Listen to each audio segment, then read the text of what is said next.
Hello, good day. So today we will start our discussion for our subject, quantity surveying.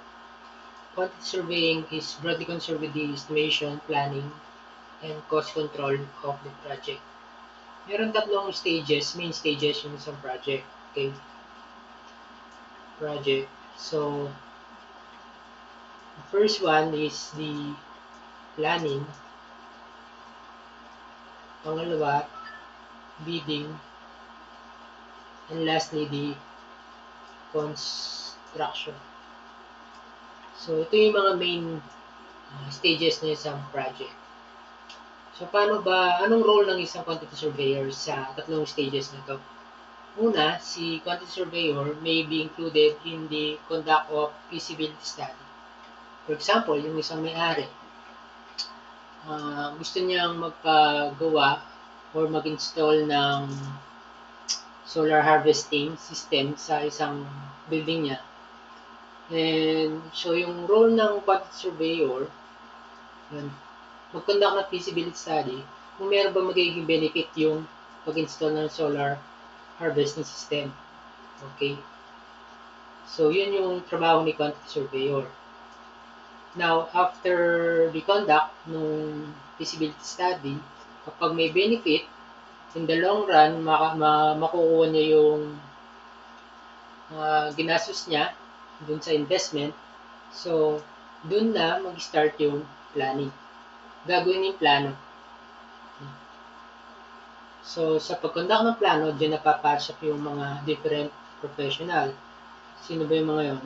Pwedeng yung quantity surveyor, pwedeng civil engineer, mechanical engineer, ano pa, electrical engineer, ECE, etc. So, yun. Kapag may benefit, nalaman na may benefit yung isang project, yung proposed project, so magde-design na ngayon yung owner na, sige, gawin natin yung project, hahanap na siya ng mga professionals na gagawa ng plano. Okay? Architect. Okay? So, after ma-prepare ng plan, doon na ulit papasok si quantity surveyor para i-estimate yung project, yung na-prepare na plano. Okay? So, kapag building, yan, i-estimate niya yung materials, tulad ng concrete, excavation, rebars, mga electrical system, etc. And then, dito rin papasok yung pagpapa-quote. Papa-quote yung quantity surveyor din sa mga hardware or suppliers para malaman kung magkano ba yung mga presyo ng mga materials. Okay? And lastly, after na ma-estimate yung project, pag okay na yung isang project, minsan nagkakonduct ng value engineering. Ano ba yung value engineering? Ito yung pag-reduce ng cost ng isang project without sacrificing yung quality ng project. Okay. Na-try na i-reduce.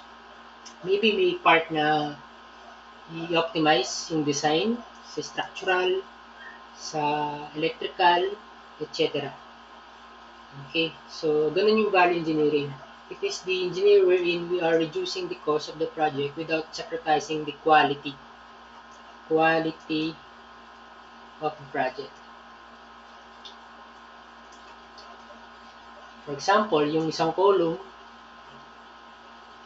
for example lang, okay? The reinforcement is from foundation up to the top. Yung reinforcement niya is 25 mm diameter. But based on this design, pwede pa naman i-optimize yung design nito. So instead of 25 mm all throughout the height, so yung discarding gagawin, example, ito yung column, dahil critical sa bottom, maybe the reinforcement 25 mm will be only up to the mid-height of the project, mid-height of the column. And then, dun sa succeeding height, dun sa katuloy na height, i-reduce yung diameter. Maybe dito magiging 16 mm na lang. Then, dito sa baba, this is 25 mm diameter. So that is the value engineering. Okay? Okay, so tapos na tayo sa planning stage. So sa planning stage, okay, sa planning, meron tayong tatlong main document output. The first one is the plan. Second is BOQ. So, or Bill of Quantities. Bill of Quantities. Basically, ito yung estimate quantities. And lastly, the technical specification. Technical specification. So, ano ba yung technical specification? Ito yung narrative document of the plan. Okay, narrative document of the plan. It includes the kung paano, ano yung specification ng mga materials, kung paano siya gawin, okay, etc. So, yun yung technical specification. Again, the BOQ is basically the estimate of the project. So, after mo prepare nitong tatlong to, yung main document na to, so, kapag sa government, i-propose yan sa internet. Kapag naman private, maghahanap yung owner o yung client ng mga contractor para gawin yung isang project. So, proceed na tayo sa bidding. Anong role ng quantity surveyor sa bidding stage? So, assuming nakahanap na ng contractors yung owner, so magpapabid siya niyan. Maghahanap siya sa mga contractor na yun kung sino yung pinakamababa and masasatisfy yung needs niya. So sa bidding, for example, ito yung QS, quantity surveyor ng contractor, ito yung mga duties and responsibility mo. So first one, analyze mo yung terms and condition of the contract. Kasali ito dun sa tatlong main document na deliver sa planning. But basically, ito lang yung terms and conditions nung dapat na gawin sa isang project. Okay? Baka dun sa isang project, kailangan included sa scope of work ng project yung pag-repair ng right of way. Ano pa ba? Sa terms and condition, naka-include yung scope of work ng pati ng fencing ng building. Ano pa ba? Yung paggawa ng site development, yung site. Okay? So, yun yung terms and conditions. Kung included ba yung tax or automatic nang ma-deduct dun sa payment. Meron kaming naging project dati ganun kasi. Nung una, hindi kami dinideduct ng tax. Kami na daw bahala magbayad. Pero nung bandang dulo, yun, dinideduct na yung taxes. So, as a quantity surveyor, dahil wala kayong source ng mga costing ng ibang mga materials, fortunate kung the same material, meron kayong the same material from the previous project na nandun din dun sa proposed project. So, kapag wala kayong source, yun, magpapaka-audit yung quantity surveyor dun sa mga supplier or subcontractors. Example, papakot ka for the costing ng mga salamin, windows, doors, mga pumps, etc. So, as a quantity surveyor, your role also is to determine yung unit cost ng mga materials or scope of work. Okay? Paano ba mag-conduct ng unit cost? Una, estimate mo magkano yung cost ng material, cost of the material, then cost ng labor, last is cost of the equipment, kung meron mang kasama equipment, and meron pa dito, including na yung profit,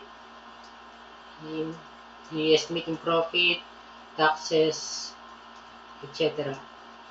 So, summing up, so isa-sum up mo yan, i-determine kung magkano yung unit cost ng isang scope of work. Okay. So, after that, isa-summarize to get the total cost of the project. So, dun na ipiprepare din ni quantity surveyor, ano ba yung mga requirements para sumali sa bidding. So, those are the duties and responsibilities of a quantity surveyor during bidding. Okay? Okay, so next is the construction stage. So, sa construction stage, after ng bidding at meron na nanalo contractor, so, papasok ulit si quantity surveyor para i-review yung construction plans and mag-prepare ng quantity ulit. Basically, mag-estimate ulit yung quantity surveyor. So, para saan yung estimation nito? Di ba meron ng BOQ? So, meron ng BOQ and naka-indicate na rito yung mga quantities. Bakit ulit kailangan mag-estimate?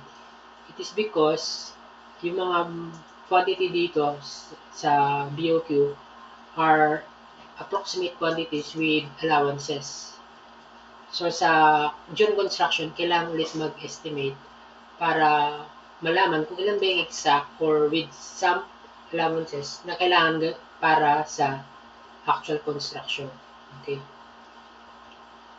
The quantity surveyor also will scrutinize the materials or the brands with the optimum maintenance cost. So, during construction, maghahanap ng materials yung quantity surveyor, then hanap siya maybe 3 brands, kung sino yung pinakamura, sino yung mas madaling i-maintain, etc. Okay. The quantity surveyor also will be the liaising officer between the site manager, subcontractor, and supplier. So, anong role ni quantity surveyor? Siya yung contact person between among the three. I mean, so kapag si site manager, hinahanap na niya yung materials. So, si quantity surveyor, papalot niya kay supplier or dun sa subcontractor kung kailan darating yung mga order na materials. The next is preparing documents for tender and quotation calling. So, ulit, si quantity surveyor, siya yung isa sa mga role niya ulit is yung pagpapaquote sa mga supplier. And then, siya rin yung nagtatrack kung nasa na yung mga materials kung kailan darating para mas ma-prepare ni site manager, project engineer, paano magiging sequence ng mga scope of work sa site. Kapag meron ding mga changes sa design, okay, with the approval of the owner or the consultant, si quantity surveyor, yung role niya is to document these changes sa project. And even updating yung budget ng contractor. Siya rin yung nagpe-prepare ng payment for the subcontractors and suppliers. And lastly, tulad nung nabanggit kanina, pag may mga changes with the approval of the owner or consultant, si quantity surveyor din yung nagpe-prepare ng variation orders for the project for the approval of the client. Okay?